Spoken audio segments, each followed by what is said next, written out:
What's up, everybody? What's up? What's up? What's up? Welcome back. Yeah, nice little break. Nice little break. Welcome back to a Stoked Podcast. You had a break? I had a break. Well, we had a break from the show. I mean, Really? I I was don't know sitting if in you the. were on here, sitting here, talking to yourself, but I've been sitting I here. wasn't. I've been sitting here for 2 weeks. What's wrong? That's the problem. My name is Javon Stokes. I did it right. This is Jamari Stokes, and this is a Stoked Podcast. It's going to be a good one tonight. We have a really good guest. He's running just a smidgen late. That's okay. You have us very handsome gentlemen to listen and as we ramble about for a little bit. Uh, I guess so. It's funny. We were talking in backstage or whatever you want to call it before we went live, and Jamari mentioned that we should talk about the blackballing of Will Smith. Because that's what this is. That's what it is. It is. It's a blackballing. You can say what you want. It is a blackballing, and it's very deliberate, and it's good. I think my biggest curiosity is how long is it going to last, and are some things going to happen that's going to force Will to do some things, he's going to have to pivot to a different direction. I've kind of in my mind, I've kind of outlined what that pivot is going to look like and what kind of journey. I think it's going to be a 3 to 5 year one. Probably. I can see it taking about a couple years to die down. I mean, this is really unfortunate. I know I know I said I was never going to talk about the slapping again, but I do think it obviously was bad. There needed to be some consequence for it, but the 10-year ban was ridiculous. And all these studios now pulling out on projects that they were doing with him. It's just it's overly harsh, and it's entirely hypocritical. Well, the big problem here is ultimately that while there's some people who have done some heinous things way worse than Will Smith who have Academy Awards. The crime in this case is that Will Smith spoiled the party, and Yeah, the people the party host ain't happy, so they're just like, okay, we can't hang with you anymore. But as a result, outside of the party, now you have all of these people who are taking money and taking backing from him. Personally, I just feel like it's going to, and I knew this. I said whatever consequences the Academy Awards come up with are not going to be the big deal. It's going to be the backing, and this is what I knew this was all going to happen. I knew that people were going to pull away from him. I knew that there were going to be things canceled, and he's going to have trouble getting some of his stuff back right now. What's up? It says Facebook user, so I have no idea who you are. So you got to put your name in there. Glad you're here. Feel free, everyone, to chat. Join the chat. We will post your thoughts and opinions on the topics that we talk about before our guest gets here. So I do think, like I said, I do believe that there deserve to be consequences for Will Smith. There needed to be consequences, but when like think about like someone like Amber Heard, right? Amber Heard right now, her and Johnny Depp. What's up, Sean? How you doing, man? Her and Johnny Depp are literally in a lawsuit legal battle because she was abusive to. It's a defamation. Yeah, defamation suit. Yeah, but she was like abusive to this dude, and she's got a history of abuse. But she's still in Aquaman too. Yeah. Once again, remember what we talked about. It's the situation of Will Smith spoiled the party. Oh, well, yes, obviously.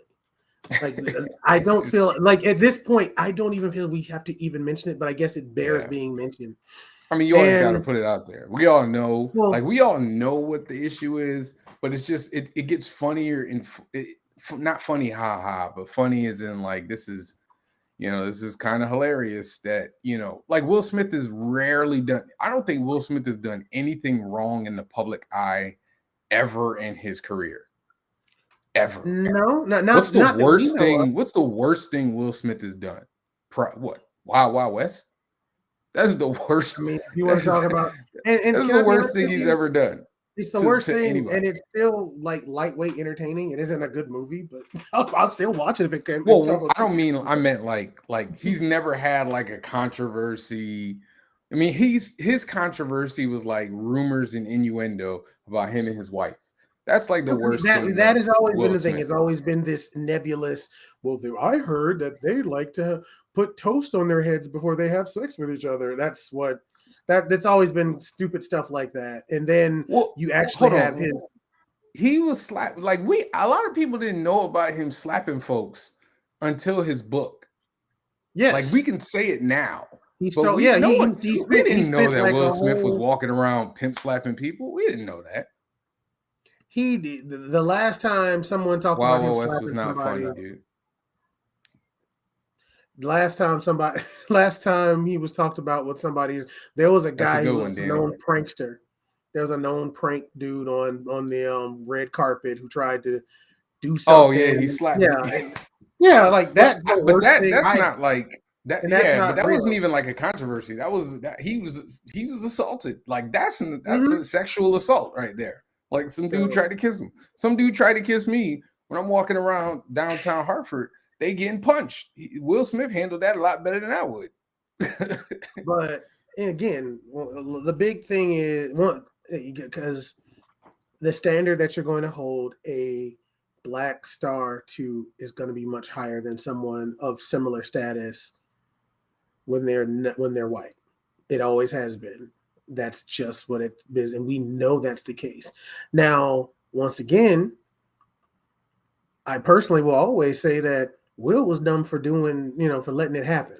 But see, I forget all the Will was dumb. Like forget all of that because I we've can't already. forget that I because it's the can truth. forget it, but I mean, the reason why I say I can forget it is because we've been over it way too much. Like we have talked about the slapping and all the angles from it, Yeah. like Now we deal with for a long time. now the I'm world just deals talking with about the consequence, and the consequence when I see other movies. Like there was a dude who was the actor that was like a cannibal or something. Oh, you're talking about Army Hammer? Yeah, like he was like eating people or eating He something. wasn't What was eating he doing? people. No, It was something he crazy, was and doing so he's still getting he jobs. had the sexual scandal stuff Right, he's still getting work. not too long ago. DC has still Warner Brothers still hasn't officially gotten rid of Ezra Miller yet. He about to drop a whole. Yeah, they got a movie in the can with this man. They got a Basically, movie in the can. They can't do nothing about it. They need to use that face swapping technology and put Grant Gustin. Grant Gustin in. Yeah, Grant they gonna need get to the use. upgrade. They Grant need gonna to get the use. upgrade, and Yeah, it's they not. It's just change out his voice and change you his know they face. actually did that mess with Tig Navarro or something. It's the comedian who was in what was the zombie movie with Batista on I Netflix? heard about that. I heard about They that. Like, totally took the original dude yeah, out, reshot some scenes, I heard and like about that. superimpose the other person in their place. Like So the actress who they who's the switched helicopter out, pilot? she was like, I never met any of my Exactly. co-stars because everything was green screen for her. Yeah. So They could which do. I think they should do it. oh the I mean, the Flash movie's one of not the going to be Star good. Wars movies. I don't care. It's The not going to be good. I'm saying it right now. I'm what calling it. movie? What's not going to be good? Flash. The Flash movie. I I don't don't think it's going expect to it be to be good. good. I don't expect. The They're worst part literally saying about it that. is though, well, the worst part about it is everybody is doing what the Flash movie wants to do, and it's probably going to do it better. Like all the multiverse stuff and time travel Oh, and all okay. that. Doctor Strange is doing it, probably going to do it Mm-hmm. better. there's that movie that's out now, Everything Everything on Everywhere. there and all at once. Yes, which I Right. still have not watched yet. That movie did multiverse, and Endgame did time travel. What else? Like Spider-Man has all done these it basically. movies are doing what it wants to do better. What if I feel like, it's just late to the party. Well, isn't that been the entire issue with Spider-Verse. Yep, DC? you're right, Danny. Isn't that been the Spider-Verse. entire? That's been the entire thing with DC is they've been late to the party the entire time. Well, they had the announcement that they want to have their own Kevin Feige. By the way, DC, Warner Brothers, if you're looking for your Kevin Feige, just tell me where you want me to send my application. I will gladly do it. I will do it for half of what Kevin Feige gets. I think that's a bargain. You do it for a quarter. What are you talking about? I do it for a quarter. You darn right. You're not You wrong. darn right. I would do it for a quarter of what Kevin Feige gets, and I would do a great job. I promise you. I would scrap every movie they have coming out now, every single one, and start all over. Okay. I would start with how would I start? I would start with I would do an Iron Man with them. Like I would start with a character that was well known, but not like upper a big echelon. deal. Yeah. So Like what are you saying? you know what? I would start with I'd do a really good Green Lantern movie. Okay. Yeah, Jeff Johns was supposed to be their Kevin Feige, but I believe there were some things that happened behind the scenes that I don't really want to get into because I can't personally say I can't confirm they actually happened. But yeah, I believe it was some shenanigans. Not like illegal shenanigans, but shenanigans nonetheless. I literally do it for a quarter. Literally for a quarter, like a sexual. Danny says a Booster Gold movie he would start with. You know what though? A Booster Gold movie to start to wipe out. Like I would do it, and like real talk, I would do a Booster Gold movie, and the end of the movie would be the villain winning. So like the villain would be trying to wipe out the timeline, and then I would at the end of the movie he wins, and then you have the new timeline. Like the end of the movie would be Booster Gold walking around like everything's different. That's what I would do it.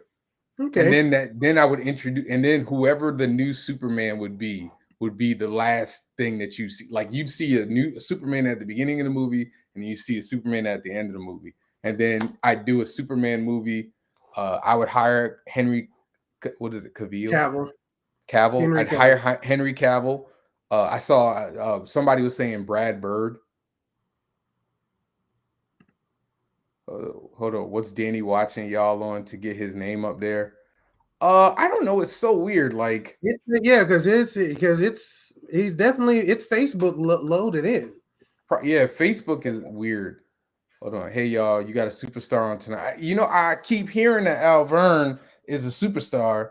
I've never actually spoken to him, but I was introduced to him and of him very quickly. And I can't wait for him to get on. I know he said he was going to be a little late. Danny says you need to get on Facebook if you want people to see your name, if you want your name to show up. Let's see. This is Robert J with the Albert. Hey, Robert J, what's going on, man? Glad to hear. What's going on? What's going on? By the way, if y'all didn't watch the last episode with Robert, that was a great episode. Talked about all kinds of anime, comic book stuff. It was a great discussion, and he's a super talented guy. So please, after the show, go after the show. Don't stop watching and go, but go to visuallystoked.com, and then you'll see social. You click that down, and you'll see podcasts. You can go right there, or you can just go to visuallystoked.com/podcast. Or you can just go to visuallystoked.com and buy my comic books. All my comic books. I got plenty of them. So I noticed you. He's talking about Moon Knight. I mean, we can talk about Moon Knight. I am caught up on Moon Knight. I love the ending of the last one. The So last you did the like the end, ending? I thought I like it because I didn't expect it, and so like I have no idea where they're going with it. I'm gonna guess that this is all in his mind. Oh yeah, man. That mess was like the first thing I thought about was the show Legion.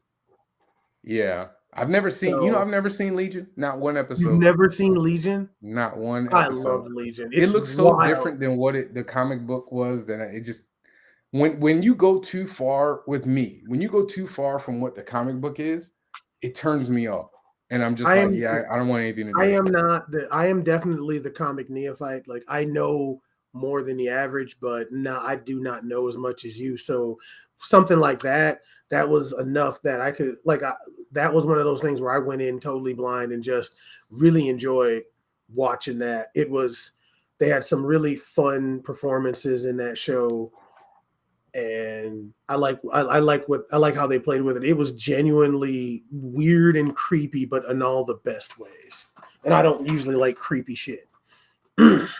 Okay, all right. That was you don't like creepy shit, and now we're going to talk. That was not meant to be an introduction for our guest who y'all just heard was a superstar. He's got to hold on because I got to do my big introduction before I bring him in.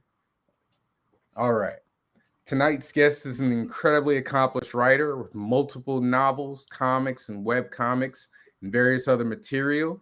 He's worked with companies from Di Bonaventura Productions to Lions Forge Comics to 133art.com.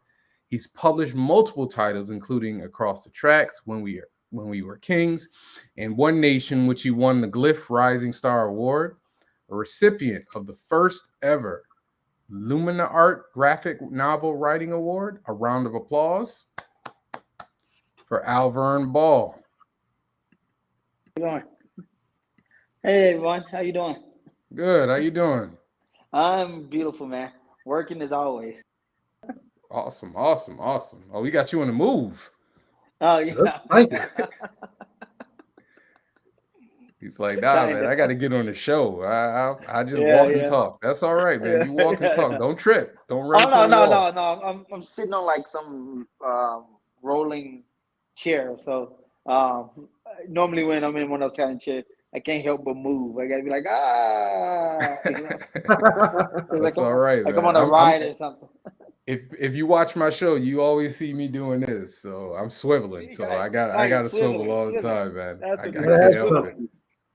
I'm always swiveling. Well, welcome, man. Welcome. This is a pleasure to meet you. Actually, like I've talked with you a couple times on Facebook. Yeah. But thank you for having me. So yeah, man. Thank you. I'm honored. Really, I am. No, we're we honored. appreciate your time. Listen, when I mentioned you were on the show, Robert Jeffrey was like, he was a superstar, man. And then I heard from somebody else that he's a superstar, and I'm sitting here like, man, I need to get a haircut, put on a tux. I need to put on a tux for this man. Robert and Greg are the superstars, man. Every time I look up, they're always dropping something new, and I'm like, man, I gotta play catch up. But you know, it's all love with us. So I love when I see them like dropping new projects and talking about new stuff because I'm just like, man, I gotta go out and go write something because I feel like I'm slacking.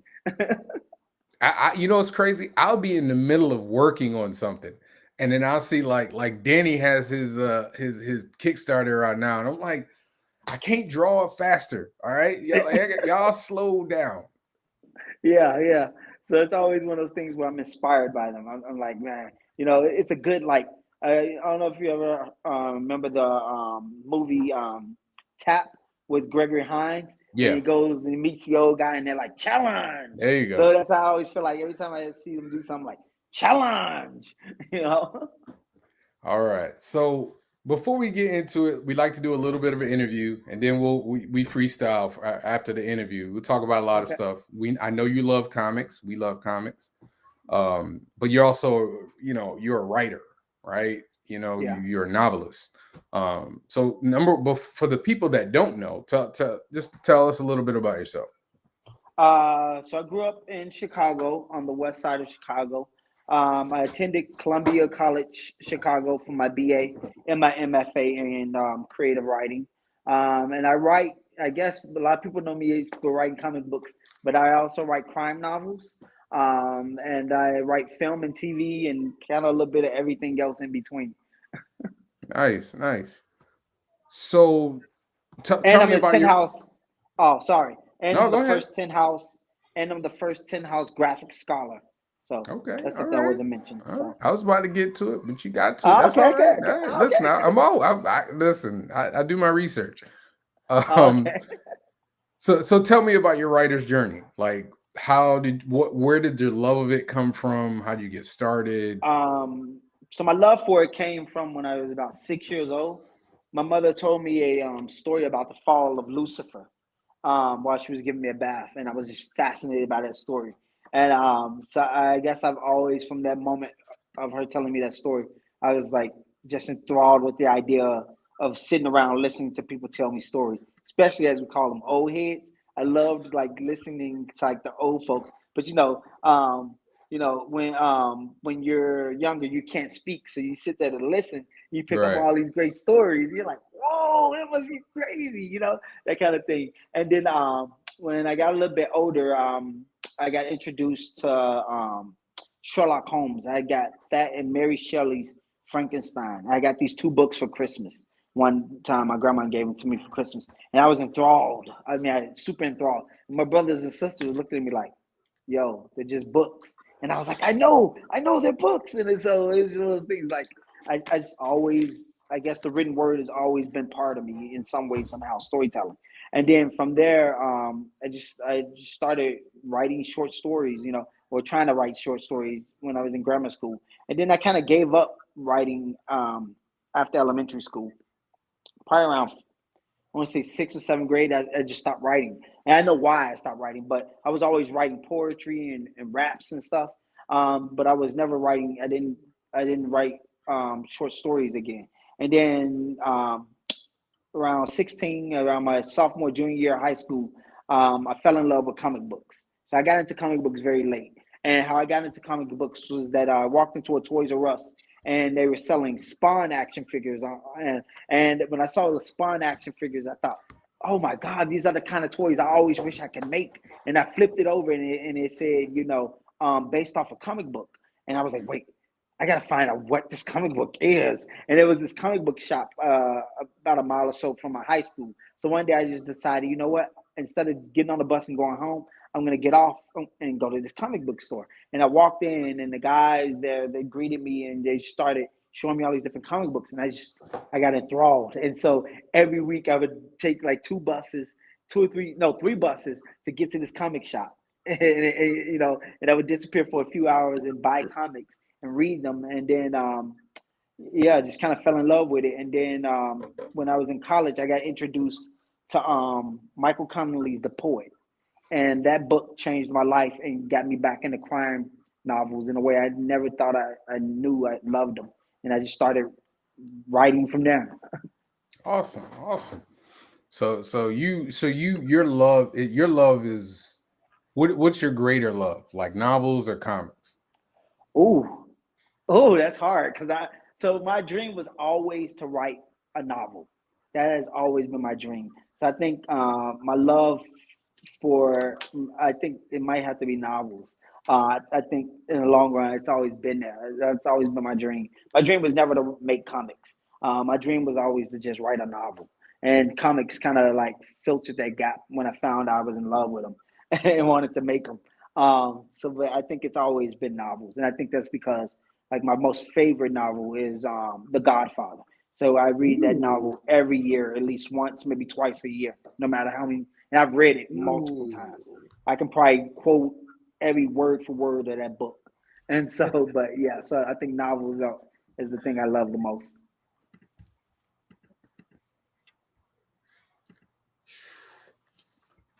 So if you let's see, what were some other influential novels on you? Because you named The Godfather. That's a big one for me. I did come to that one later in life, but Yeah, like you're that book. Yeah, sorry, I didn't mean to cut you off. no, no, go ahead. Yeah, I was saying that book saved my life. That book also got me into college.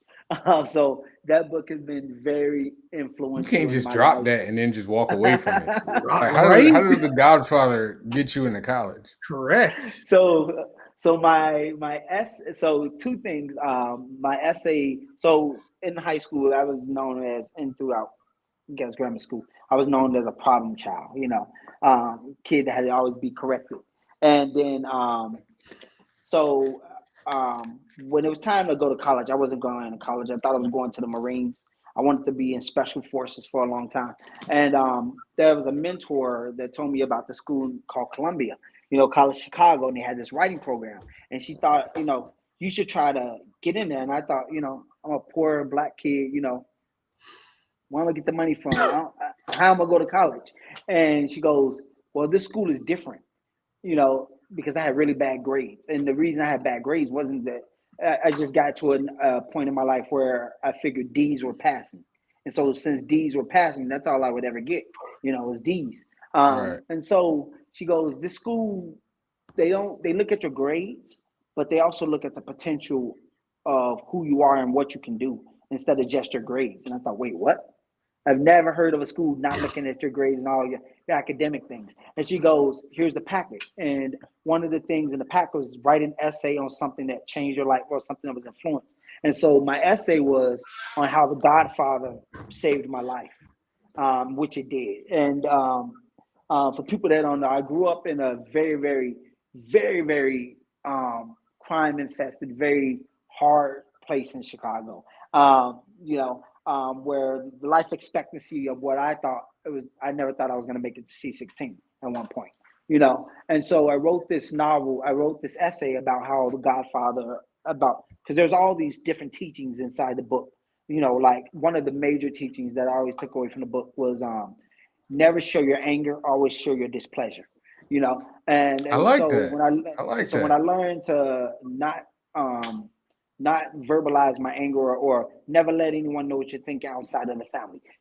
So when I learned, or one of the biggest was and this one came from another novel that Mario Puzo wrote, The Last Done, was talking about taking responsibility for your actions. And so when I started to take those examples of the books and apply them to my life, I started seeing where I was the cause or the effect of something I had done. And I started to realize that if I didn't show my anger and started to show my displeasure, I could get away, I could get out of a lot of situations. Because I was a young, angry male, like most, young teenagers. So I wrote that essay on how The Godfather saved my life. And probably 2 weeks before I was about to graduate, I get a letter in the mail saying I had been accepted to Columbia based off that essay. Because again, my grades were crap. That's amazing. That's amazing. So so The Godfather saved my life, and I've lived by that book for a long, long time. But I like that though. I like that saying. You literally wrote your destiny in another direction. Yeah. Yes. Yeah. It didn't even think about that. Wow. Very Hamilton. Yeah, that's what I was thinking. The same thing. I wrote my way out. Yeah, I totally wrote my way out. I did. But I really did. I like that line about, it really is sticking with me about, don't let people see your anger, see your displeasure. Mm-hmm. Yeah, I was like that's serious, man. That's for never, real. Or never act out of anger. There's so many different principles in that book that you can apply to life. And once you start seeing how you're going to apply, you start realizing that you can manipulate the space and people around you more than them manipulating you. And that was something I learned. Sean says people only appeal to angry folks because of fear, annoyance, or embarrassment. Justification comes from the fulfillment of that displeasure allows people to correct what it is. Yeah, it's good stuff. Sean got real deep, man. This was supposed to be a light conversation. I feel like that. I feel like that's an eloquent way of saying, I'm not. If you were to say to somebody, I'm not angry, I'm just disappointed. And sometimes that impacts you more when you hear that, because especially if it's somebody you actually care about, and you hear their disappointment, because disappointment seems to last longer So that's big, and that's what you took out of it. That's a big thing Yeah, with yeah, because like I was one of those Michael and kids. his father. Yeah, And I was one of those young men. I was a young, angry man, you know, and it didn't help that I was black, you know. It didn't help that I was black, and that idea that you're already angry because you're a teen and you're going through the teen angst years, you know. And what I learned from it is that like I said, I took those principles and applied it to my life, and because I was one of those kids, like if you said something to me, I had to verbalize a threat. And I learned that was one of the biggest things that I learned out of that book is never make a threat. Never make a Okay. threat. Or like Vito Corleone's one of his greatest sayings that every man has but one destiny. And within that destiny is his ultimate fate. So I've always lived by that creed alone, that every man has but one destiny, and that Okay. has come to shape my life in so many ways. But we were talking about the writer's journey, right? Sorry, I didn't That's mean to all get right. off No, topic. so tell us. So but tell it comes me. out of it. Yeah, yeah. That's So big. tell us about your first published like project. So my first published project, oh god, it was it was a short story, or was it a poem? Maybe it was probably both. They both at the same time. But I wrote this short story about this young woman who has this guardian angel watching over her, and this guardian angel keeps saving her from different situations, and these other angels, they're all talking, and it got published in like my school newspaper. I think that was the first thing, and at one point the one angel turns to the other and goes, like she's riding this bike, and there's this truck coming down like this down the street, and the angel goes, "You're gonna step in." And he goes, and the other angel turns to him. I think his name was Paul something, and he goes, "What if I didn't? What would happen?" And the other angel goes, "What do you mean? This is what we do all the time. We save them from themselves, you know." And he goes, "But what if I did it?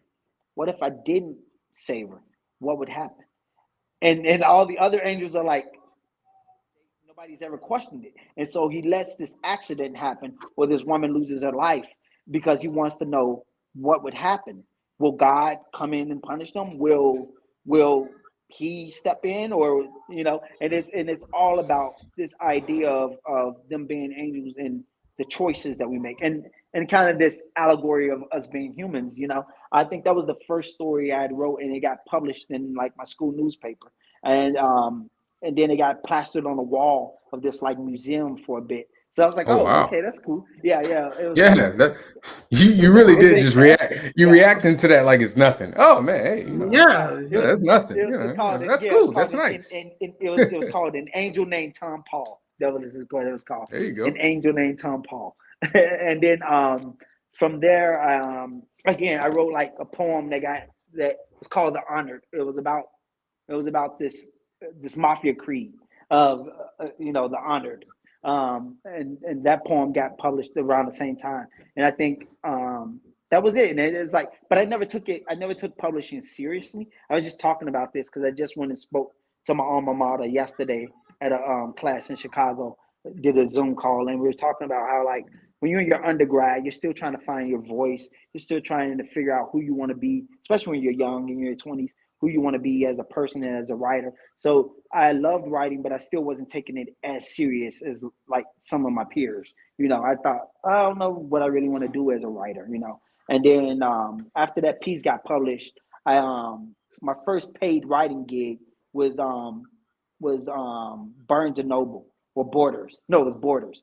Borders paid me like $50 to come do an open mic thing where I read a story, and I can't remember what that story is, but I read like the short story I wrote, and they paid me for it. And I thought, oh wow, I'm getting paid to read to a There you group of go. people, But yeah, that was my first, I guess, published story.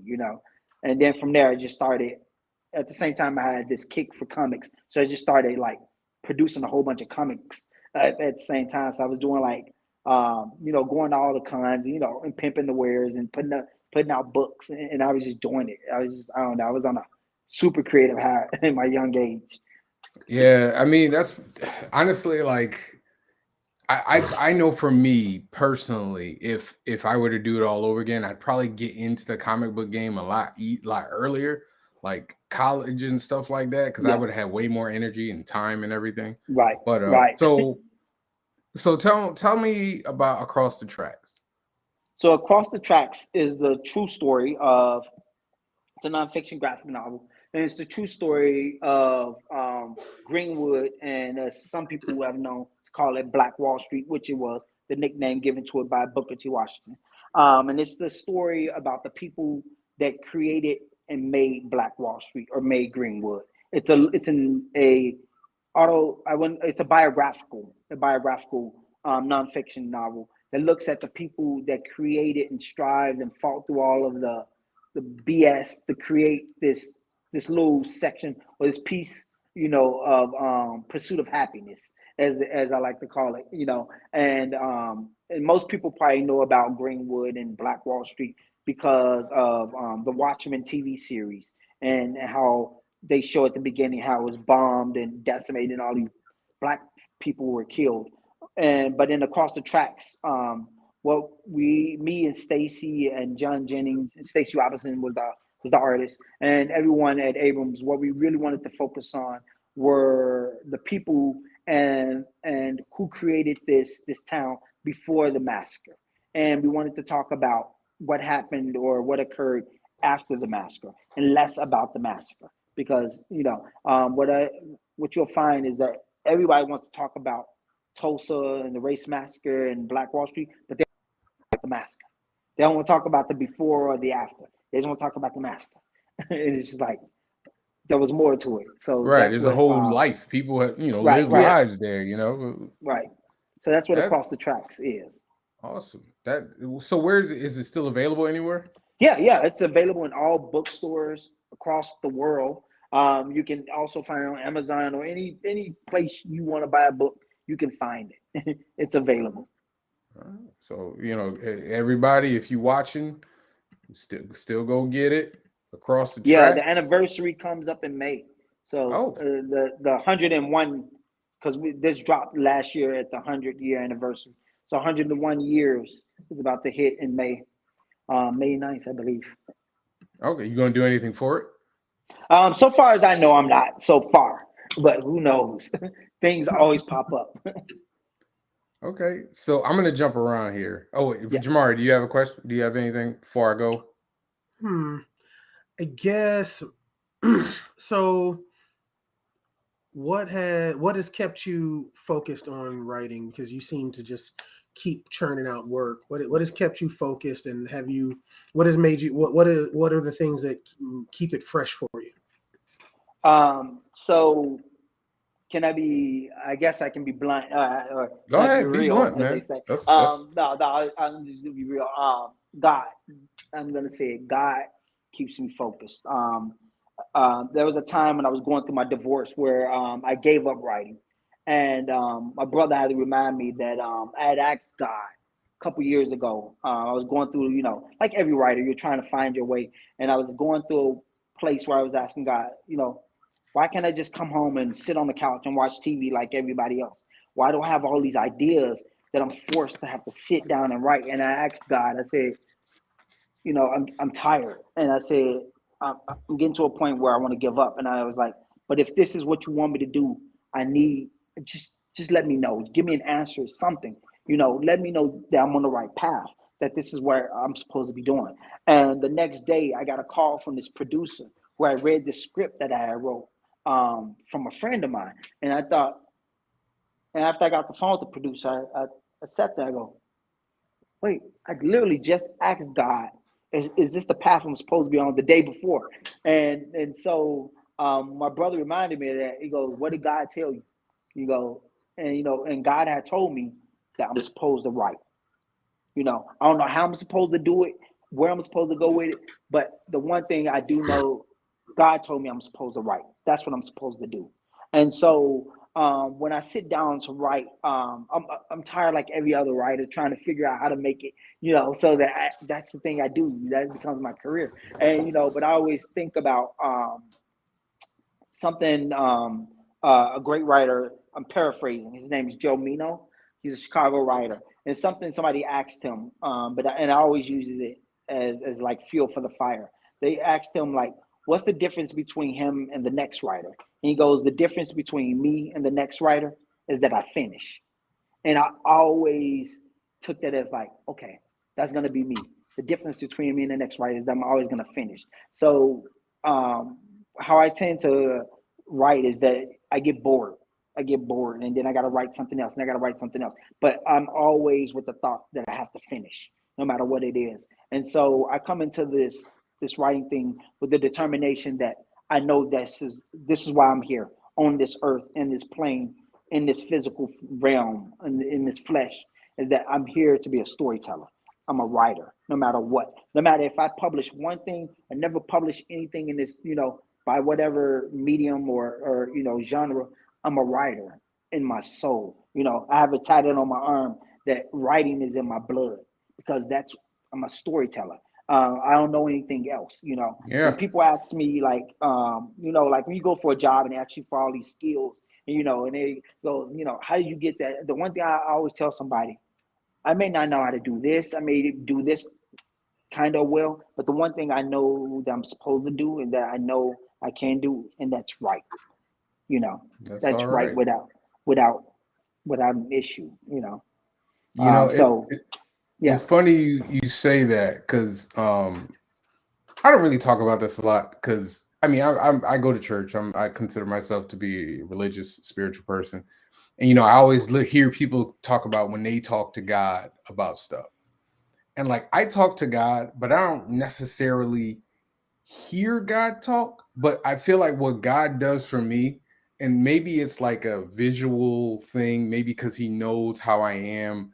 Like I'll give you an example.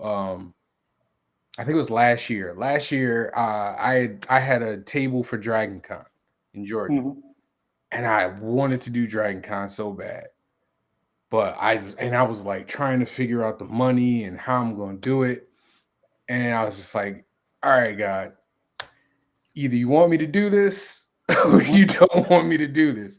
Like, if you don't want me to do this, point me in the direction of what you want me to do." And I said this prayer. That the night I said this prayer, the next morning, I remember waking up and I looked at my phone and I was just scrolling through Facebook.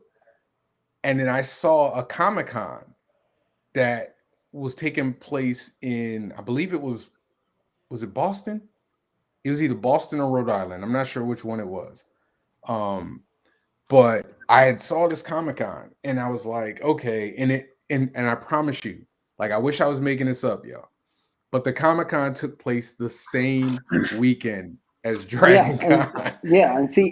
And I was like, all right, well, okay, that don't mean nothing. And I think it was within like a week or two. It was like 3 weeks, like Dragon Con was like 3 weeks away. Yeah. And so I reached out to them. I'm like, do you guys have any more tables? And I'm like, yeah, we've got tables. And I was like, all right, God, I'm gonna follow this road, but I still got this table over here at Dragon Con that I paid for. And I'm like, all right. So I'm like, well, hey, I put out the Facebook. I'm like, hey, does anybody, need to buy a table? I got somebody within like a day or two pay me for the table. I took the money for that table. It was just like I feel like that's how God pushes me that way. Yeah, and that's God speaking to you. Again, I always tell people, God, when we pray on something, God is always listening. God is always replying.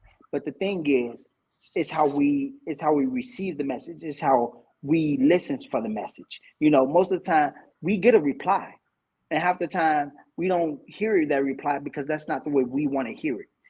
Like when I asked God, is this what I didn't ask God, am I supposed to write the next great American novel, or am I supposed to write the next sensational novel? I just asked God, is writing what I'm supposed to be doing. Right. I just need a sign that this is what I'm supposed to be doing. And that next day I got that call from a producer who I read the script. This script I had wrote probably previously 4 years prior to this call. So, and it came the day after. And then that's when I realized, I'm like, I just asked God if this is what the road I'm supposed to be on. He just answered me and told me, yeah. Now, nothing came of that producer, but that wasn't the message. I could have been like, oh man, not what it. Yeah. But That was I just needed a spark. I just needed a sign to tell me I'm going down the right road. Oh So yeah, same thing. That was God talking to you. He was just telling you. But again, there's a lot of people that miss that. They miss that because they're looking for that big sign. And half What's the the time, story though? Isn't there the story about the guy drowning and like all the people? Oh no, what is it? The guy's on the side of the road and all the people are coming by and he's like, God will help me, don't worry. Or you know what I mean? And then he dies, he goes to heaven. He's like, yeah, are you supposed to save me? He's like, I saved you like 4 people. Yeah, you know.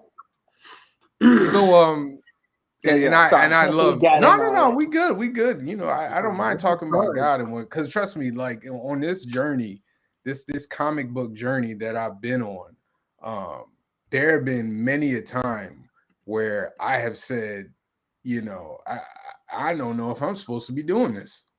Like I have no, like my human side of me will be like, I don't know if someone's supposed to do this. I can't afford this at this moment, you know, X, Y, and Z. And I like it never fails. Like God will put an alternative.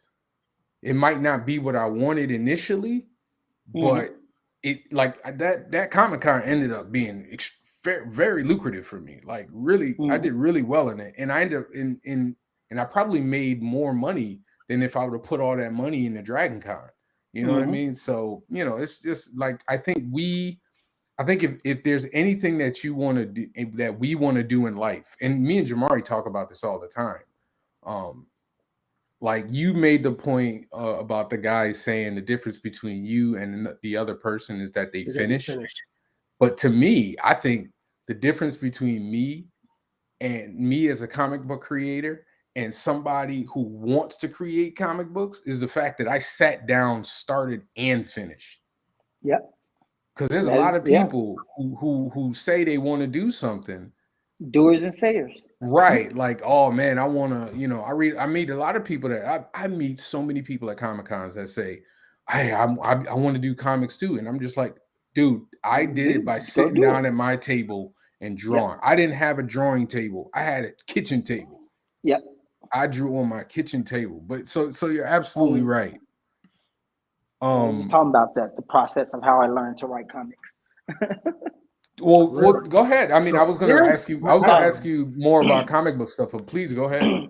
Yeah. So how I really learned, I was reading comics, and then this is in the early, late 90s, early 2000s, and there wasn't any really big how-to books. So what I did, I took every comic I had, I went through, and I shit you not, I counted every panel on a page, and then I counted every word in a word bubble, and started analyzing how different writers used the composition of the art versus what was said in the word balloons. And that's literally how I started writing comics. And then the great Dwayne McDuffie, he had a couple scripts posted on a website. That's the man. And I read his Marvel script, and I was like, oh, okay, I kind of got this. And and then they had and then a couple years later they came out with comic book writers on script writing, and Todd McFarlane was in there, Garth Ennis, and a couple other people. And I loved Garth Ennis's work, and I think I must have reread his interview in that book so many times. But what I gleaned from it was that out of all the writers, he was the writer that I was drawn to. And I think because mostly the other writers were artists, but he was a writer. He couldn't draw, And so that's how I started learning how to really script. And from there, I started picking up different pieces. And one of the things I still do this today. Like when I'm writing comics, because I write most of it longhand, I'll draw out the layout in the what do you call it, on the side of the page or whatever, or how I think it's supposed to be laid out. And that was something Garth Ennis said he always did when he writes. And I thought, oh man, so I was picking up different pieces, but it really was a trial and error to learn how to write comics. Yeah, I mean, I'm trying to think how I think to me it was more instinctual. I read so many comics, thousands and thousands of comics before I sat down and wrote my first one. So I kind of I copied, like, because I'm an artist too. So when I was learning how to draw, I copied other artists. I copied how they did. I kind of traced over it. And the same thing as a writer, like My love for Mark Wade knows no bounds. My love for Christopher Priest knows no bounds. I love Garth Ennis too. I love Preacher. Yeah. I have probably Man. reread Preacher. It's the only comic that's made me cry. What at the end? Oh no. The whole Arseface story. That one, like Okay. how he becomes Arseface, that Yeah. story had me in tears for some reason. I don't know why. But yeah, I think like I didn't get like formal training on writing until I got to college. Yep. Once I got to Same thing. college, then I took a script writing class at SCAD. See, I And didn't take any then script writing classes. I wish. well, it was an elective. Like I went for 3D animation, and I took and I love comics, so I was like, I took comic history. You know, I took writing, but I like to learn by osmosis a little bit. So that's really interesting. So go ahead, Jamari. Before I get into, I want to talk about. I want to talk about one. Go ahead. I may go mute for like 2 seconds or so. That's all right. I want to talk about One Nation. I want to talk about One Nation, but I'm gonna let Jamari. I know Jamari has been waiting. Oh no, I'm just like I said. I've been listening to what you're saying. Like my brain is like comparing things that I've gone through when it comes to things because Javon is on me about writing. He knows that it's in me that I've wanted to go. He's just like, just start. So I'm getting back to that. And so it's like, and you, the energy's radiating off of you. And I'm just like, can I put you in front of some students? Because that love of writing and everything else, I need students to see that because man, writing saved my life. I can hear it. I can hear it when you talk. I tell people, man, it's like, like that whole saying, I don't know who said it, but probably Jay or one of them. When they go, who imagined Biggie, when he goes, who imagined hip hop would take me this far, and I think about that, I'm like, who would imagine writing would take me this far? Like I said, I grew up where for the longest I didn't think I was gonna make it to C16, and then after 16, I didn't think I was gonna make it to C21. And so I tell people writing is taking me all around the world. Just writing. Nothing else, just writing. Took me from the hood, from the slums. That's all right. I mean, you have a very like inspirational journey.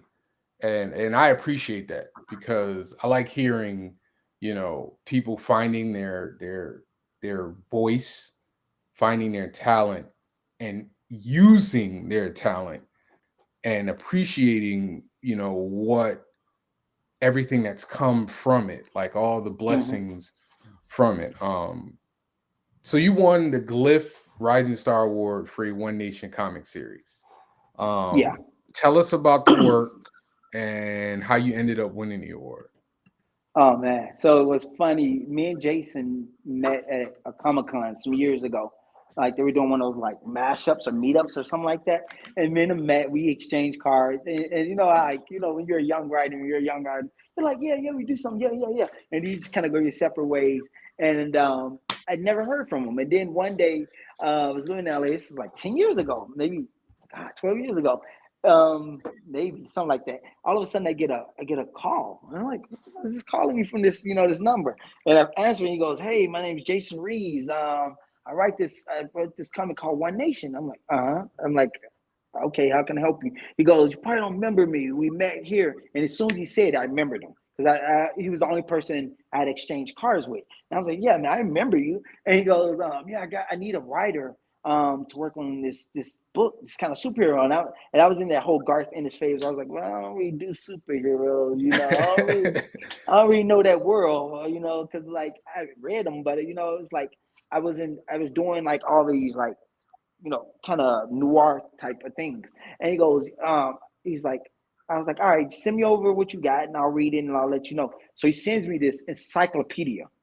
It's literally an encyclopedia of like characters, things that are going on in this world. And I'm thinking, oh my God, what did I just get myself into, And so messed up now. So I read the partial script he got. And as I'm reading it, all the ideas start flowing into my head about what me and him have talked about previously on the phone call. And I'm like, oh, I can see this. I can see this. So I just started scripting and I go, okay, this is the script. He goes, and so I send it to him. He goes, okay. I like this. I like that you took this from this, took this, and that you mentioned that this is gonna. And I'm like, right, you sent me this encyclopedia of stuff. I just took whatever you sent me and kind of I wanted to weave it in because I was like, there was a story there, but I knew like from what I had read, the story hadn't been fleshed out as much. And so I read it. Next thing I know, Jason's like, bet. And I didn't hear from him for a while. Next thing I know, he goes, yo, One Nation #1 is coming out. Where you gonna be at? So we can do a sign. I'm like, what are you talking about? He just did the whole book. He goes, he just did the whole book and they didn't even tell you. Like, He's just like, oh yeah. Like, oh yeah.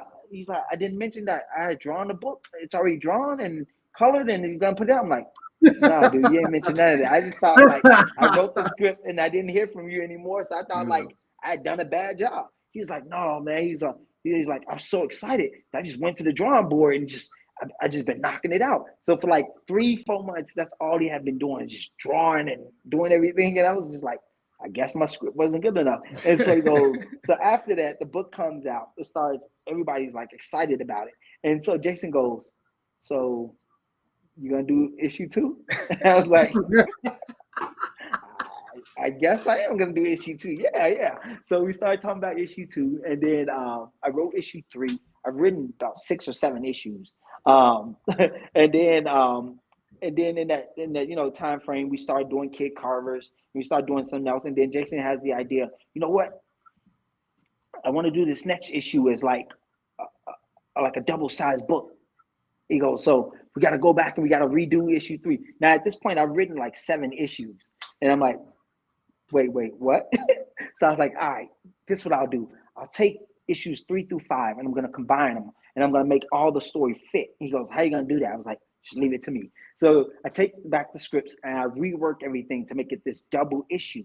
And it's like, it's massive, but it covers like from the last issue 2 all the way up to like 10 years. But I was like, how did you do that? I was like, I told you, I got this encyclopedia of stuff you got, So it's always a work in progress. But that's kind of how that happened with One Nation and how it took off and became its thing. And then next thing I know, he's hitting me up. He goes, hey, we just been nominated for a glyph. And I'm like, what the hell are you talking about? He goes, the glyphs. And I'm like, I have no idea what you're talking about. So I started looking into that. And then it's like, oh, this thing, I didn't know it was called the glyphs. I just, because it used to be part of blacksuperhero.com, which is this forum where all of us used to be on. I was like, again, when you're a young writer, you're just trying to break in and make it. You're trying to throw everything against the wall, and just figure out who will listen to you, And next thing I know, he hits me up. I think I'm at school or something. I see him calling me. I'm like, oh, Jason again. He goes, we wanted the glyph. I'm like, what? He goes, you just in the darkness. You don't know nothing that's going on. I don't know nothing. I'm just like, hey. Yeah. Like, yay, all right. Crazy. So that's kind of how that happened. What is One Nation about, though? Can you give us high level? One Nation is a story about this guy named Paragon, or Deacon is his real name. And you find out that he is like a superpowered alien who has been living on this earth, and only to find out that there are other superpowered beings in this world, and they've all been connected one way or another. And he decides that some of these people have decided that they're going to get together, and they call themselves the Talented 10, and they want to change the world for the good. And that means going against all the world governments to do it. And Deacon or Paragon is kind of trapped in the middle of all this, trying to decide, because he's an American soldier, does he go with country or does he go with, friend or foe, that kind of thing. Nice. Give me 1 second. I'm going to go silent for a bit. That's all right. So Ryan asked real quick while he's going silent, what do you think about the Bill Skarsgård as the new Crow? I honestly didn't hear about that.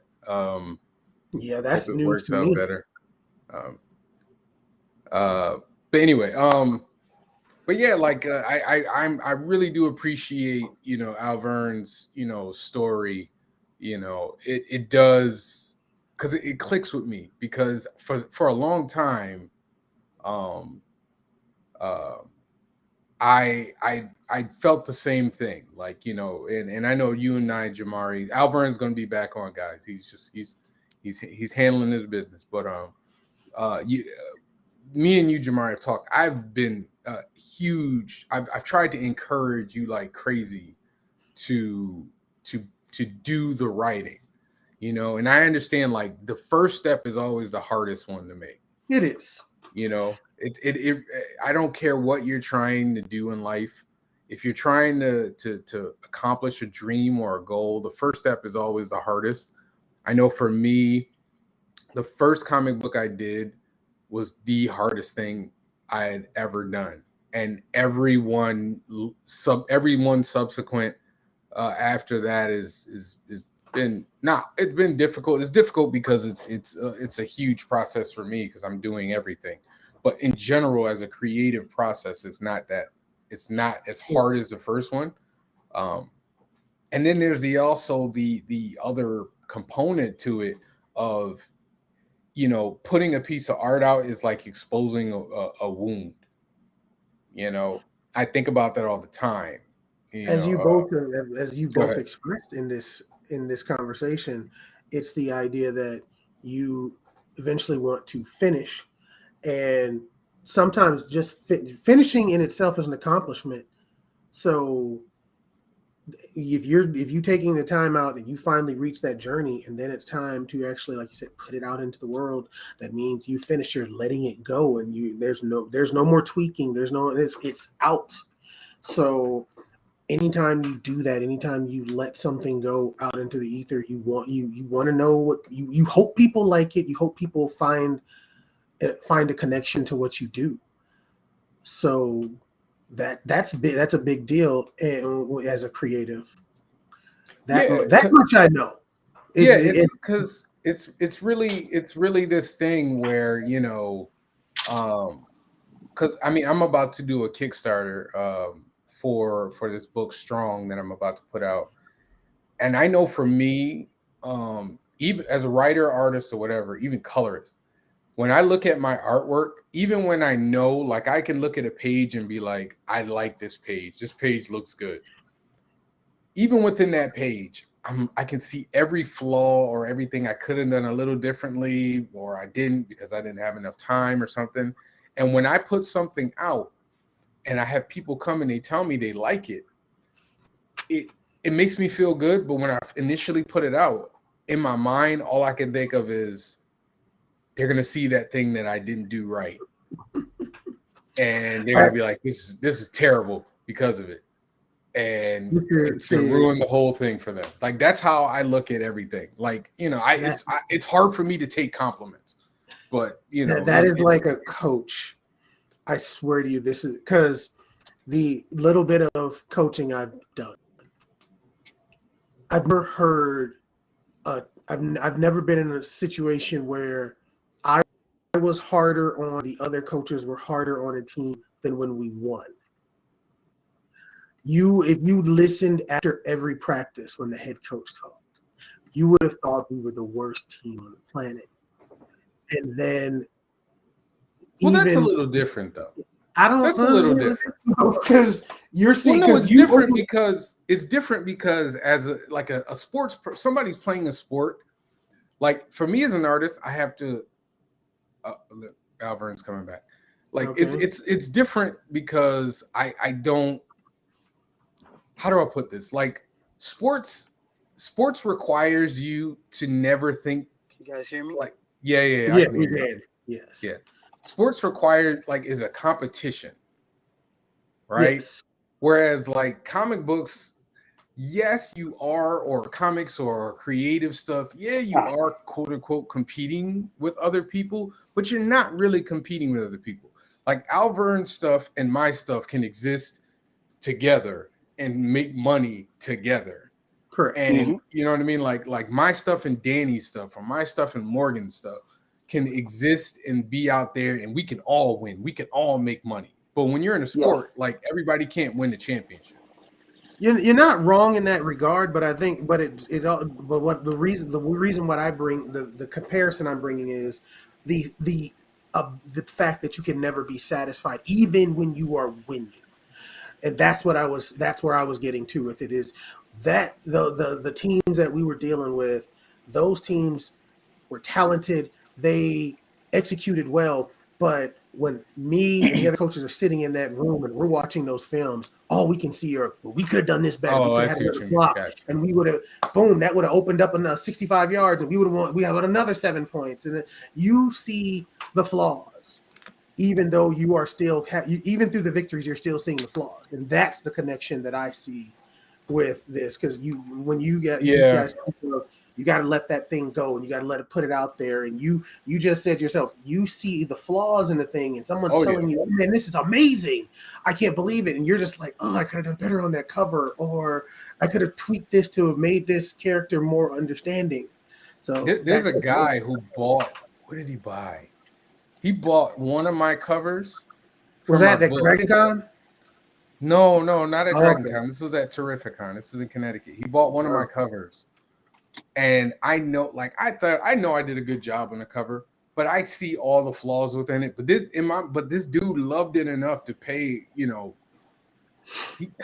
think it was like $300. He spent like $300 on my cover. And I was like when I told him how much I was gonna give it, I thought he was gonna be like, nah, dude. Because I'm thinking it's like my artwork. Nobody's gonna pay $350 for my artwork. Yeah. But he was like, and I'm like, I am my worst critic. I'm absolutely my worst critic. I know I am. I am absolutely my worst. How do you? By the way, can you guys hear me? Yeah, we absolutely can. Okay, perfect. Sorry. And it's different for writing though. I never have that. I'm never that overly critical about my writing. It's so weird. Isn't it weird? It's super weird, right? When I write a script, I'm like, the script is good, and I can literally just leave it alone, or and just move on. But once I get into that art, I'm like, I think it's because it's a visual thing, and the flaws to me are way easier than the writing. The writing, I might be like, I don't like this line, or this didn't sound right. But in the end, there's things I've written and I was like, this is absolute trash. Why did I write this? But I'm on a deadline, and I'm like, here it is. And the next thing I know, it's gotten so much attention, and oh, this was great. You did this. You get really good with this short story. And I'm like, that was I could have wiped my behind with that, but people loved it. But I see it as trash, or I see it as less than and then something I really love, and I'm like, oh my god, I put my foot in this. Man, go on and get that out there. And it's like, it's all right. Yeah. So Alverne, what's the favorite? What's your favorite piece? What's your favorite work that you've done? Ooh. Across the board, favorite thing you've ever written. Oh man. Ooh. Okay. I can't even. It's not even out yet. Oh, so you can't do that. Nah, man. Everybody's favorite thing is the thing that they about to put up. My favorite thing is the thing that I'm about to put up. The thing I'm about to put out. That's cheating. That's cheating. The thing I'm about to put out is probably gonna give me an Eisner, but wow. Y'all heard it here. Y'all heard it here first. It's probably gonna give me an Eisner and then an Oscar at some point. But I think it has to be out of everything. Oh, that I've written. God, I think it has to be my latest novel, Blue Religion. Okay. Because when I go back to read it, I realize that in some ways, this is being candid again. It's a mirror reflection of my life that I was going through at the time. And I didn't even realize it until I read the novel. And it was literally after my divorce, and I was like, "Oh shit! This is my life." I didn't realize it. But I think the reason I say it's probably the best work I'm proud of, I guess, is because my first novel I was very proud of, because it's your first novel. It wasn't the first novel I had written, but it was my first novel I had published. But this one, I felt I don't know. This latest novel grabs you and pulls you in a way that my first novel didn't, I think. And I think this latest novel stays with you. Like you can go back and reread it, and you always find something new in it. At least I do. I found 3 or 4 different instances when I've read it. I'm like, oh, I didn't realize I had wrote that. And I think this latest novel I think it grounded and made it official that I'm a crime author. That no matter what you say, I'm a novelist. I can write crime. I can write a good book. Well, tell us about it though. You gotta tell us what the book is about. Yeah. Sorry. So, Blue Religion is the story of former priest or former chaplain turned homicide detective Frank Calhoun, who is investigating the murder of a rookie cop and a social worker, and uncovers a conspiracy that may dive deep into the Chicago Police Department, that dives deep into the street politics of Chicago, and if he doesn't find this killer, there could be a war that could be brewing between the streets and the Chicago PD. Does most of your work take place in Chicago? For the most part, yeah. At least my novels do. I guess a lot of my work does take place in Chicago, and it's not because it's not a place I've lived other places, but Chicago is so rich as a character that when I write novels, that's one of the things people always tell me is like, Chicago feels like it's its own character, and I'm like, great, because that's what it's supposed to feel like. It's a character, it's a person. That's a nice feeling when the audience feels the thing that you want them to feel. That's a beautiful feeling, man. Yeah. So I think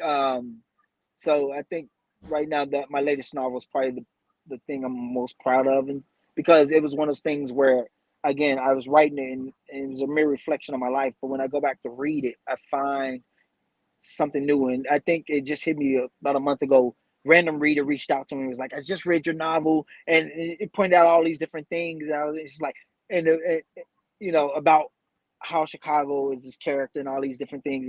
But the biggest thing that I got from that was when they go, when's the next one's coming out? And I was like, oh, I got to write another novel. There you go. They always want to know when the next one comes out. For more. You just be like, dang, man, I just finished. Now you want me to do it? Right. And it takes me a while because I write my novels longhand with just a pen and paper. So, yeah. So that's the only thing I really write with a pen and paper is always my novels. So is there a reason for that? Yeah, because I feel more connected to the work. I feel like the story flows from my brain down and through my arm and down into the pen and right into the paper. Like if I'm sitting in front of a computer, it doesn't flow the same way.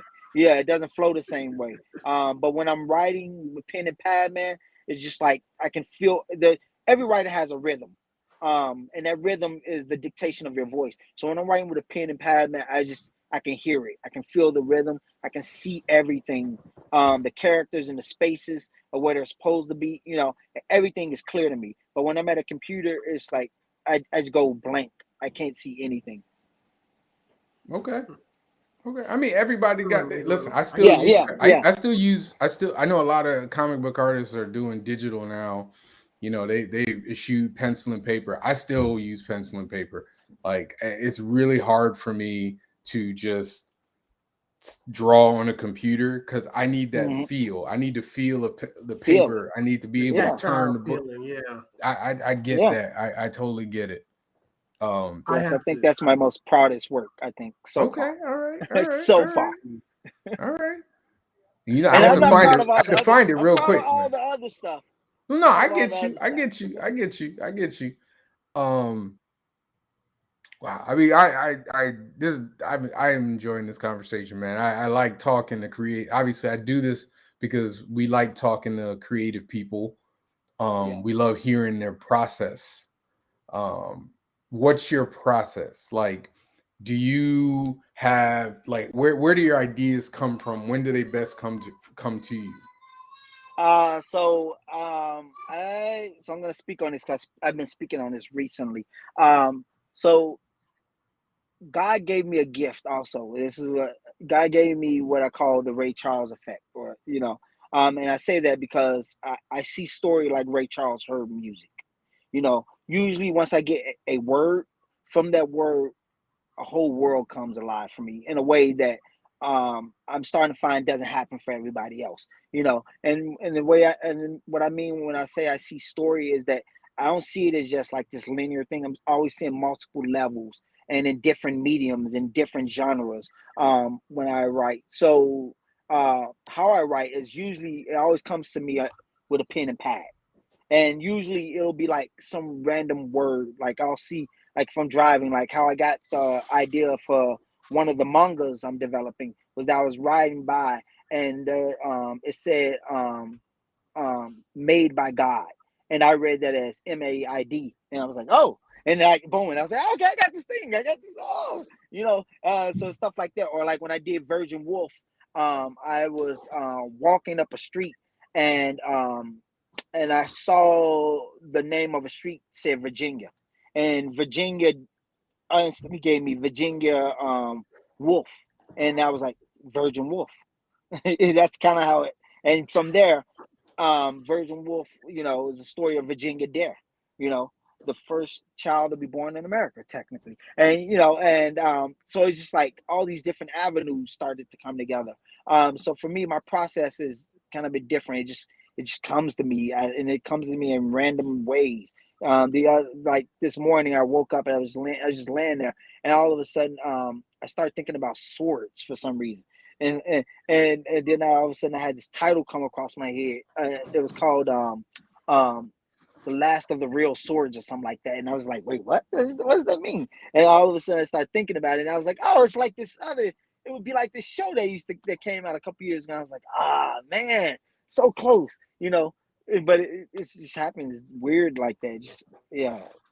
Yeah, I mean it's funny. You mentioned previously that you wish you didn't have all these creative things, that you could just chill and all that. And I think about that all the time because like you know what I mean? Like I'm like, man, like I kind of wish I could just like some Be a normal days, person. some days I just want to be like, you know what? I don't want to have this feeling that I got to do this thing.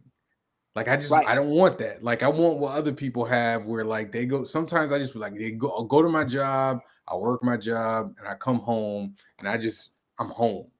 But I can't do that because You can't do I'm that. with you. Yeah, I get that. Yeah, I can't do that. Yeah, it's like so. I wish I could do that, and then there are moments where I'm like, man, I'm tired. I'm tired, God.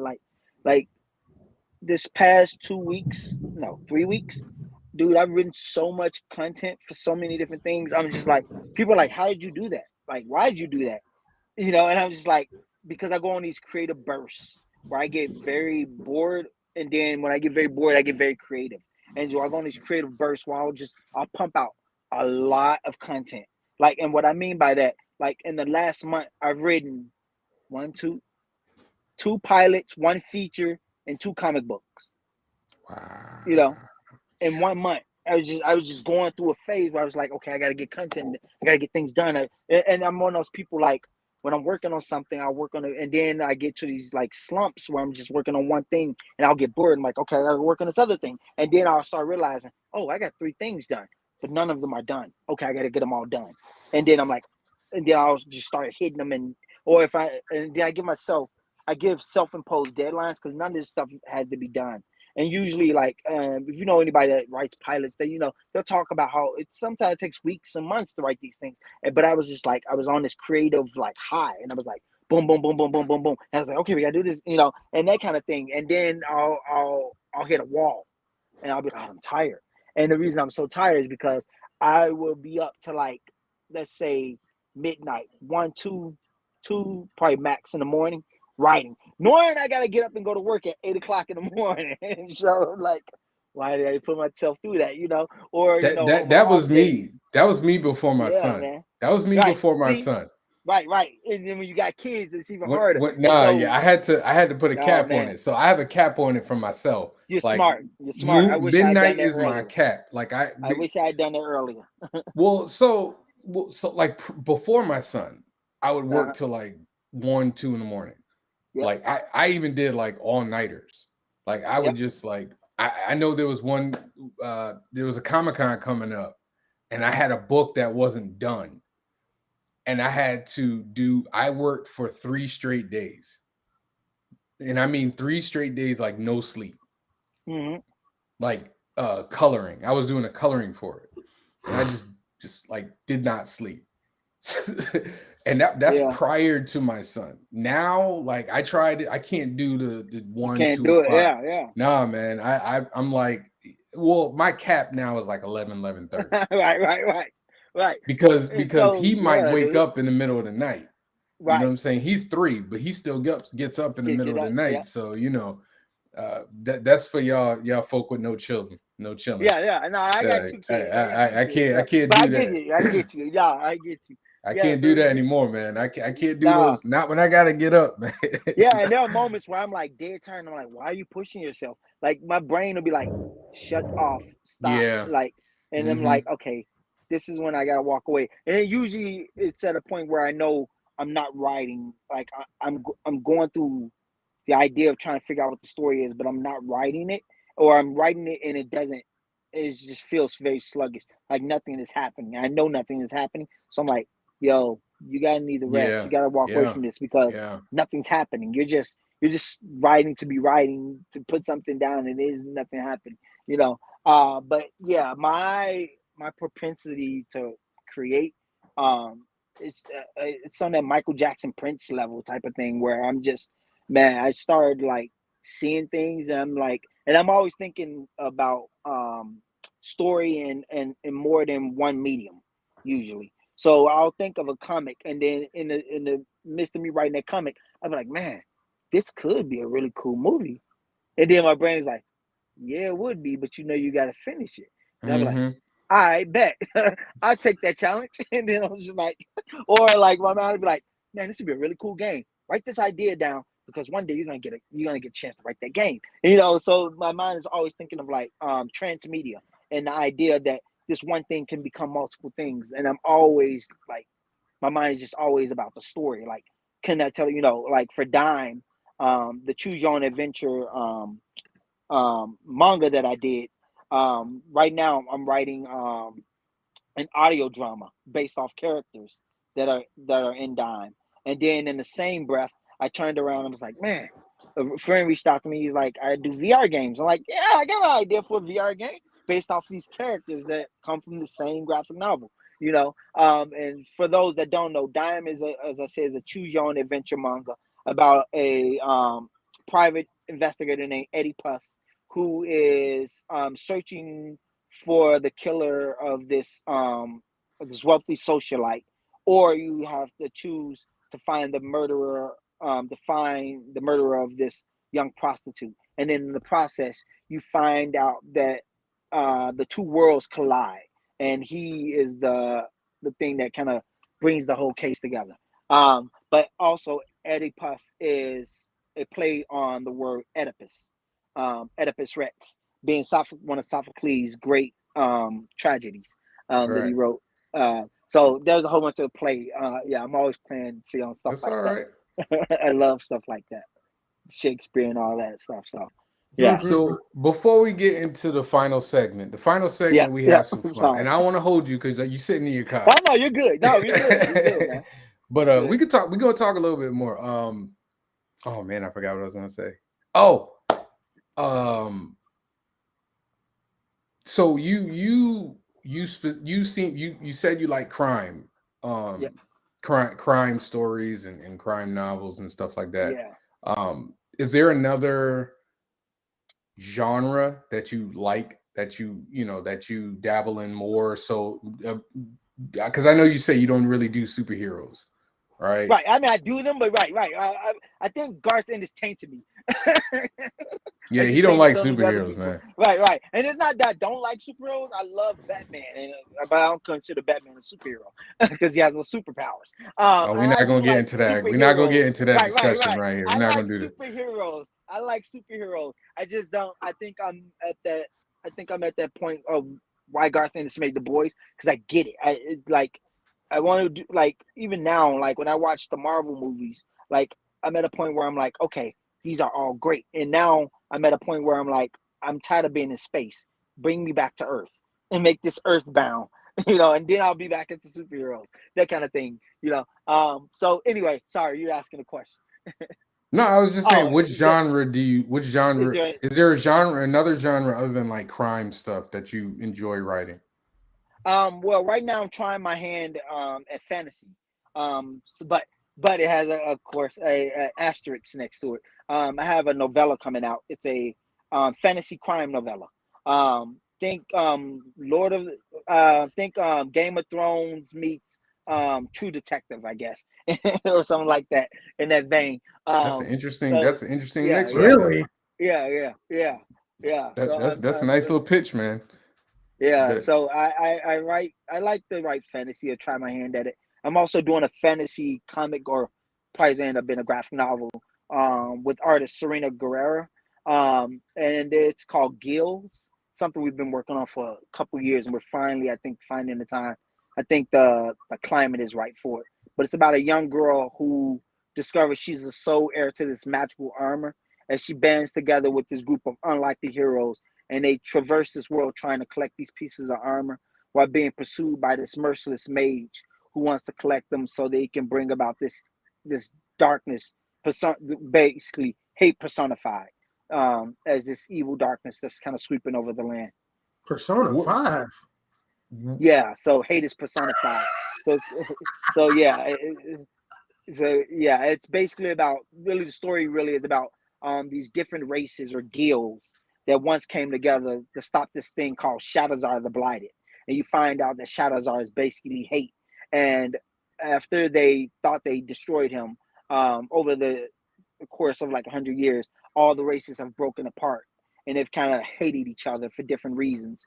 And in the reasons for them hating each other, they basically revived him, or this evil darkness, and basically brought him back to life.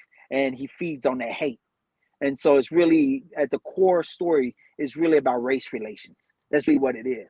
It's race relations, with all these different races of of beings trying to get along in this world and finding a purpose or a reason.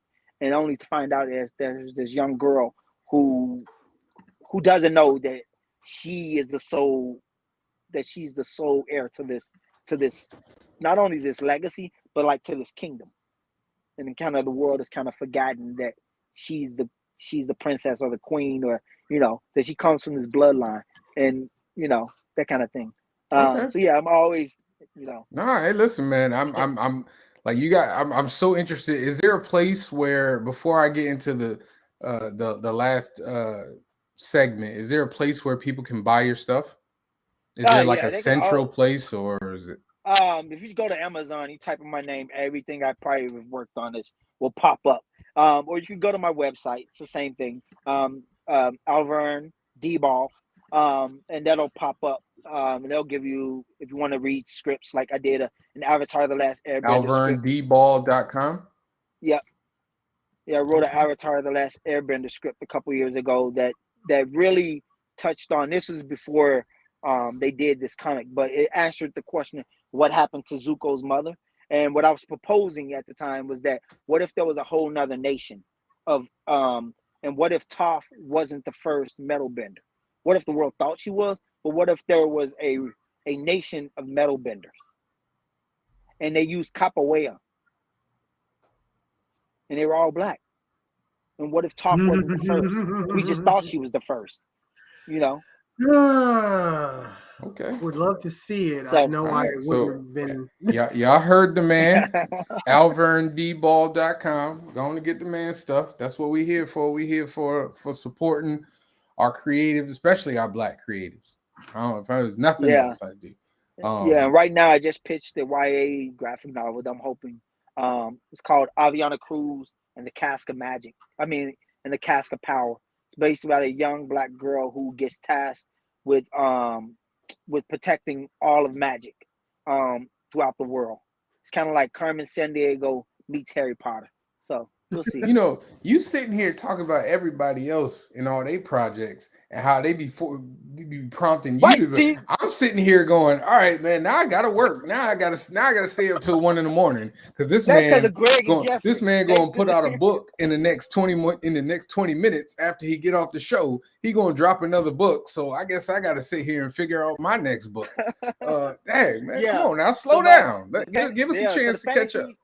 Yeah, the fantasy crime novel also is gonna have illustrations in it, so it's gonna be an illustrated fantasy crime novella.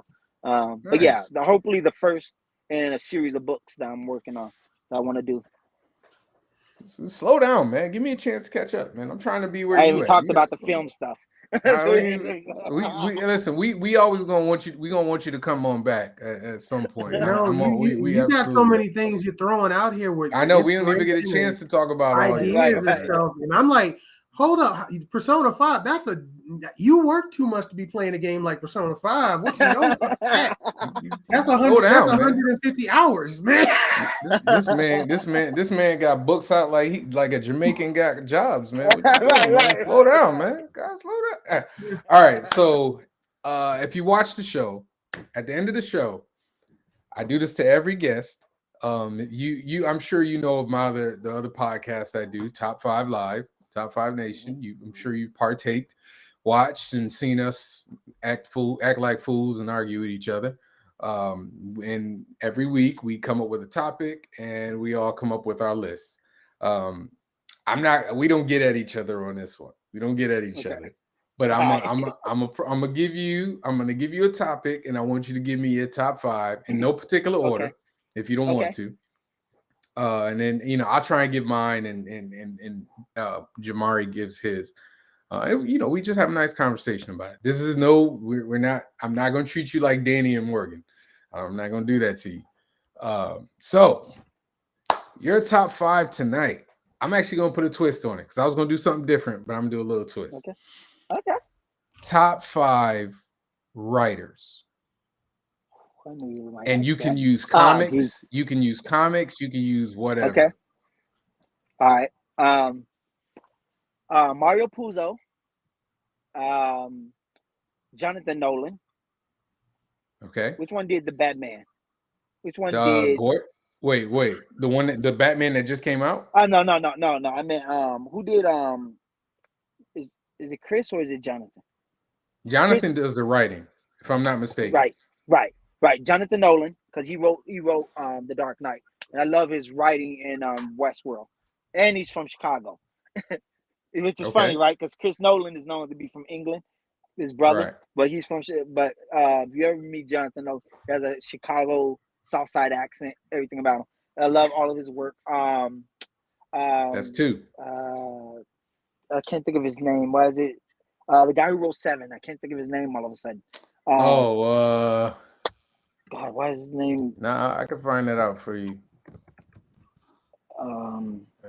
Mike? No. Third, no. Williamson.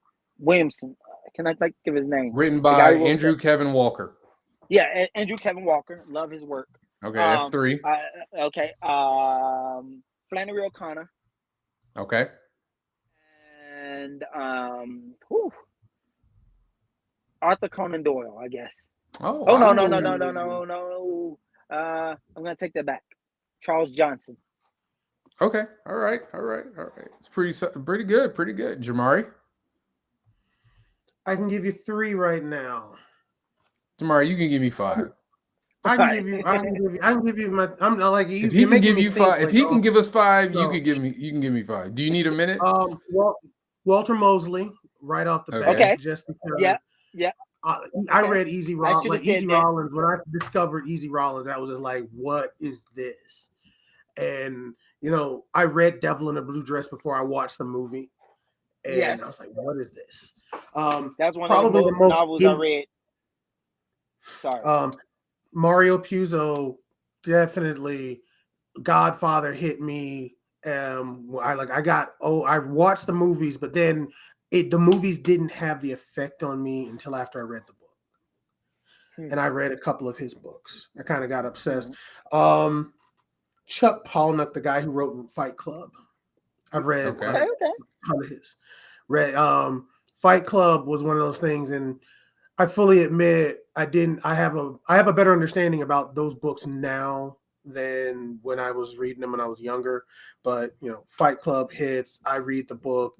I watch the movie, and this guy just the way he writes and the way it's like he's attacking the writing.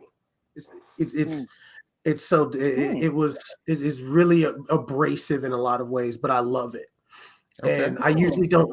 The stuff like that sometimes doesn't always hit well, but it definitely had a big effect.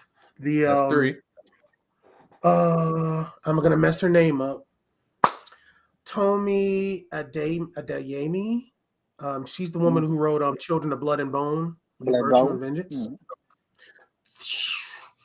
This woman, unapologetically Black, young adult story. I'm eventually going to teach this book. Like Children of Blood and Bone, I am going to teach that book because how do you make Wakanda and Harry Potter in the same world, Avatar: The Last Airbender, and you don't have a white insert character in sight? Hell no.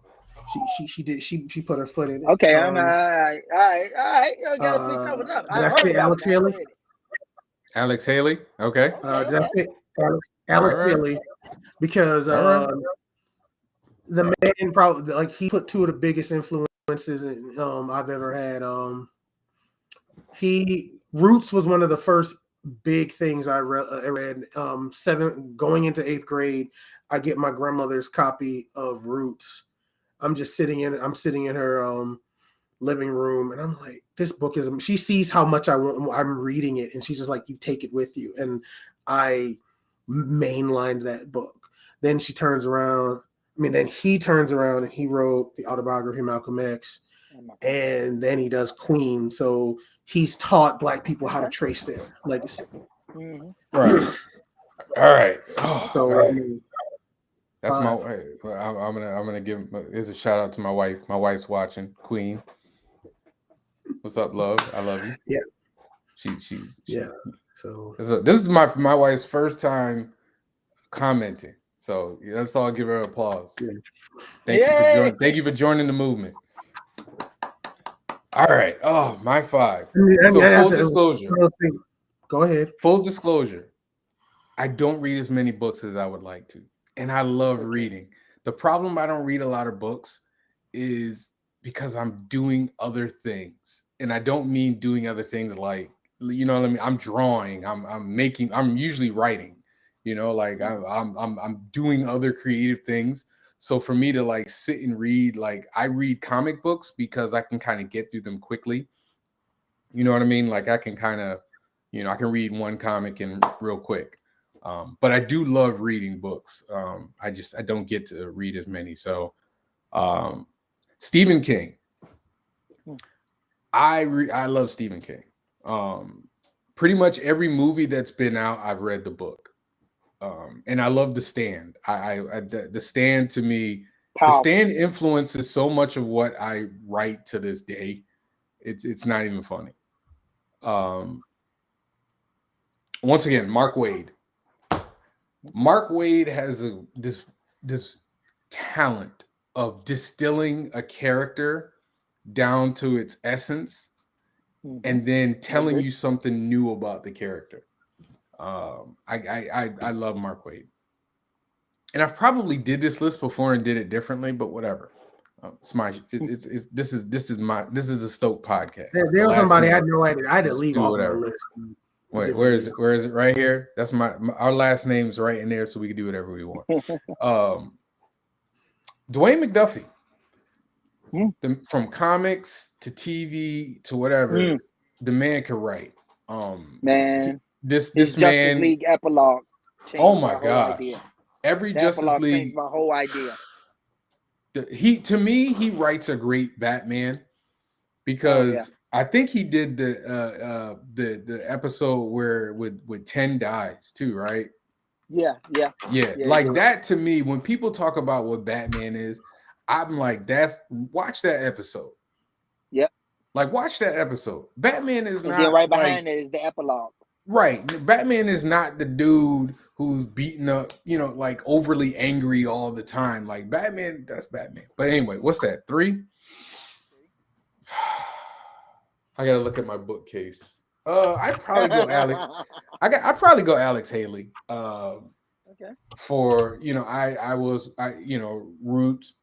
I have the autobiography of Malcolm X somewhere up there. And Queen definitely. That's what's that 4? 4. Mm-hmm. This is tough. I'm gonna go Christopher Priest. Okay. Everything Christopher Priest does, I read. Mm-hmm.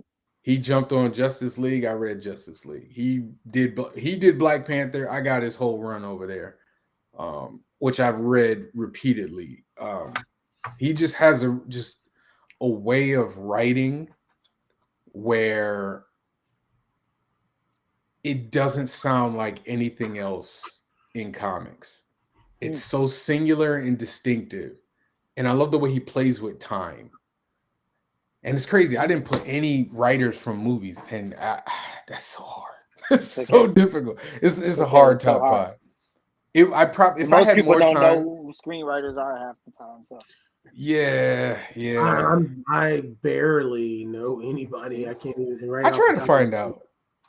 Yeah. My wife's there you go.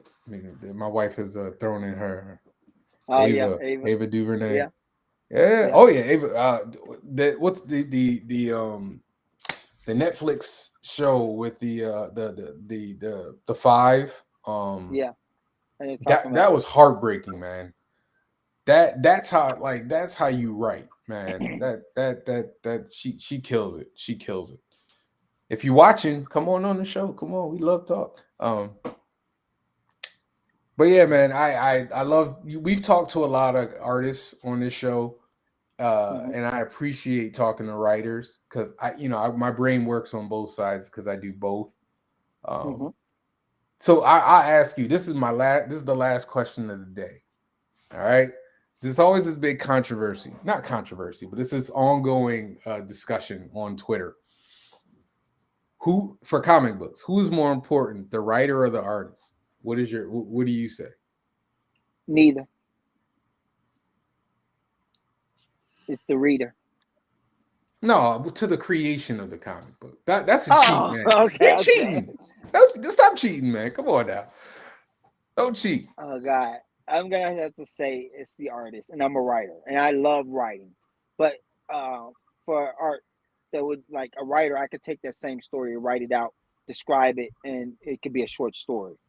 Same thing with it, but with art, it takes that story to another level, because you get to see those pictorial pics of whatever I have described and written, and so I'm gonna say the art. And I'm a writer. So, but yeah, the art.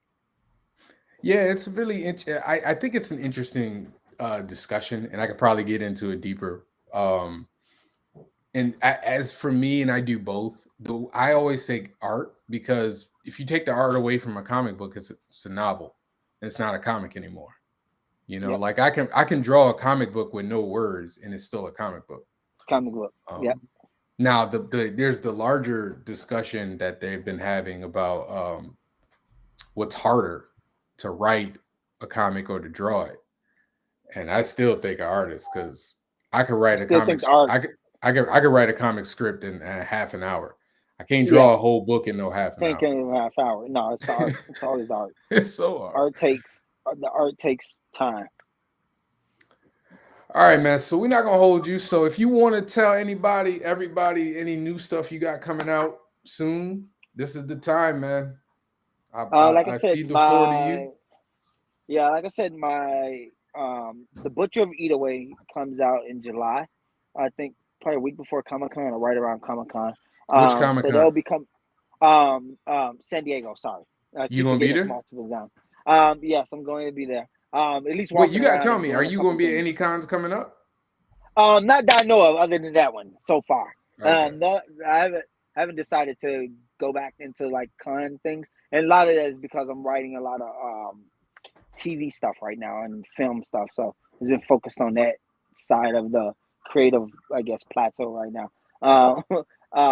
But I have that illustrated novella coming out in July. Probably I think the week of Comic Con. It's gonna come out or the week before. I go back and check. And then from there, I'm gonna have a webtoons comic that I'm gonna host June 15th. I think it's gonna go live. It's called Bloodroot, and it's about a young woman who decides to take vengeance against this yokozuna and comes into this world of dead men and dead women who are assassins. So it's kind of like in the vein of John Wick meets I don't know if there's anything like it. The other side. I can tell of that. you work in Hollywood because you got your elevator pitch.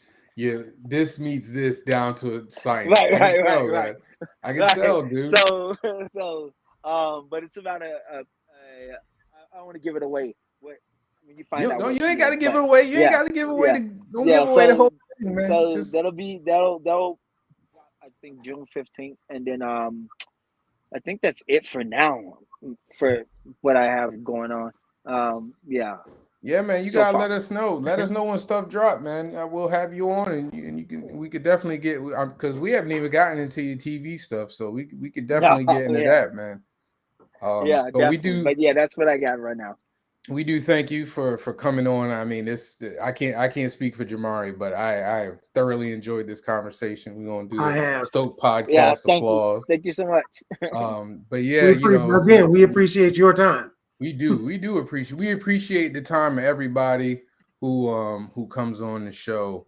I'm working on. I'm trying, y'all. Listen, hey, if you have a writer that you know of that you want to come on the show, go to the Facebook page, and you can tell me there. Go to the Facebook page, and you can tell me there, and I'll try to reach out to them. But if you know them, tell them, hey, watch the show, and reach out to me. So for me, I will be I'm gonna probably butcher this. I butchered how to say this thing so many times. Diaspora. I don't know why I can't pronounce it.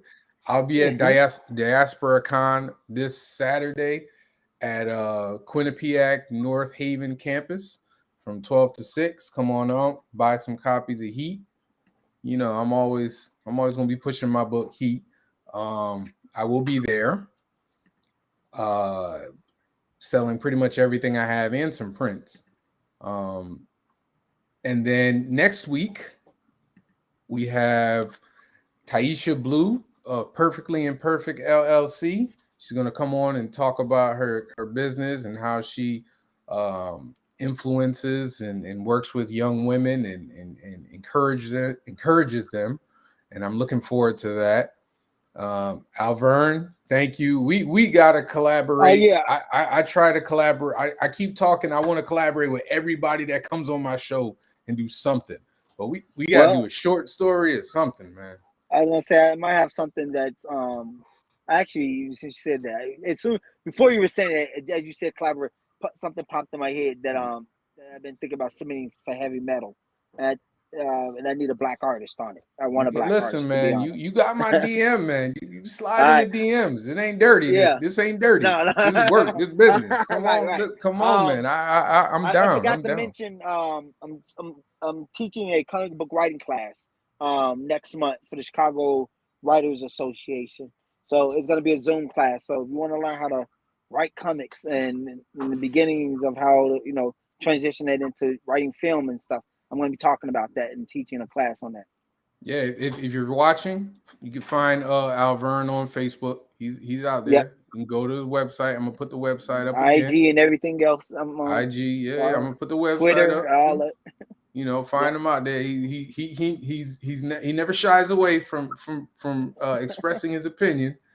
This is why we love having those type of people on the show. But if you want to learn how to be a writer from a superstar, this man got credits. This man got. listen, the small amount of research I've done into you, I was just like, yo, I don't have room Oh, for. for real? I I don't even know what's out there. I was like, man, I ain't got room for your work, and even from what you telling us, man, there's a lot coming. So y'all be on the lookout. Let's make this man as big as we can, man, as big as we can. That's what we doing here, man. And once again, thank you so much. We appreciate you. I appreciate you. Thank you. Enjoy the what you're not. It's still daytime. Where you at? Yeah, I'm in California now. Oh, okay. Yeah. All right, it's like lunchtime for you now. No, Yeah. I'm just Right. So I used to be in Illinois, and then I relocated to Cali. okay. All right. Well, you enjoy that Cali sun, man. I'm gonna sit here in cold Connecticut. Have a good night, man, and everybody else. Thank you for coming for another episode of a Stoked Podcast. We love y'all. Come on back next week. Thank you so much.